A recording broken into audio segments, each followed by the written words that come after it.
আজকে আমি তোমাদের সাথে একটা চিকেনের রেসিপি শেয়ার করছি। চিকেনটাকে ভালোভাবে ধুয়ে আদা রসুনের পেস্ট, দই, একটু চিকেন মশলা এবং তেল দিয়ে ম্যারিনেট করে রাখবো আধা ঘন্টার জন্য। তারপর কড়াইয়ে তেল দিয়ে আলুগুলোকে ভালো করে লাল লাল করে ভেজে তুলে রেখে দেবো। তারপর সেই কড়াইয়ে তেলের মধ্যে পেঁয়াজ কুচি, লঙ্কা কুচি দিয়ে পেঁয়াজটাকে বেশ লাল লাল করে ভেজে নিতে হবে। তার মধ্যে আমি একটু জিরে ধনের গুঁড়ো দিয়েছিলাম। জিরে ধনের গুঁড়োটা কিন্তু ভাজা ছিল।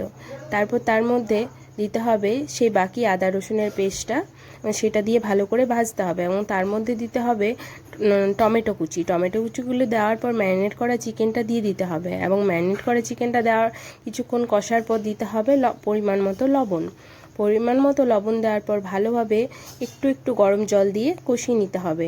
তারপর যখন দেখবে চিকেনটা থেকে বেশ তেল ছেড়ে গেছে, ভালোভাবে কষাবে কিন্তু একদম তেল ছাড়া অবধি অপেক্ষা করবে। যখন দেখবে চিকেনটা থেকে একদম ভালোভাবে তেল ছেড়ে গেছে, তারপর তার মধ্যে পরিমাণ মতো জল দিয়ে কিছুক্ষণের জন্য ঢাকা দিয়ে রান্না হতে দেবে।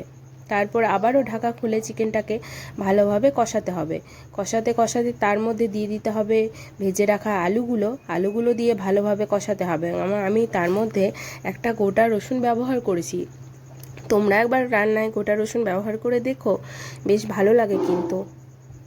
তারপর সেই রসুনটা দিয়ে আবারও ভালোভাবে চিকেনটাকে কষিয়ে রান্না করতে হবে। যখন দেখবে রান্নাটা একদম পুরো চিকেনটা থেকে তেল ছেড়ে গেছে, তখন তার মধ্যে পরিমাণ মতো গরম জল দিয়ে ঢাকা দিয়ে আবারও 15 মিনিট রান্না করতে হবে এবং 15